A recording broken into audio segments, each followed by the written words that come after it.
Super 6 హామీలతో అధికారంలోకి వచ్చి ఒక రుణమాఫీ చేసేసి అంతా అయిపోయిందని చెప్తున్నారు రేవంత్ రెడ్డి.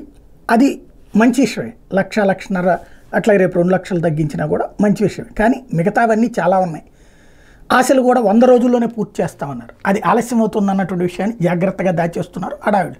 సరే, అది ప్రజలు యాక్సెప్ట్ చేస్తారు. కానీ ఉచిత బస్సు తర్వాత సంక్షోభంలో పడింది ఆటో డ్రైవర్లతో పాటు క్యాబ్ డ్రైవర్లు.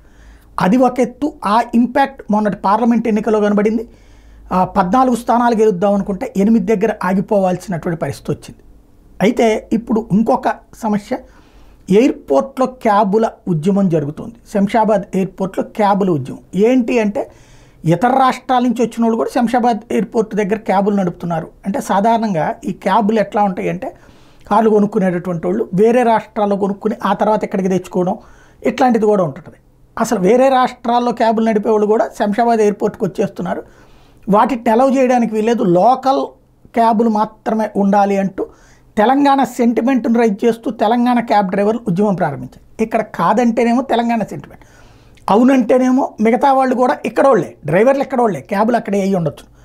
కాబట్టి ఇది ఎట్లా పరిష్కరించాలో అర్థం కాక తలబట్టుకుంటోంది రేవంత్ సర్కార్.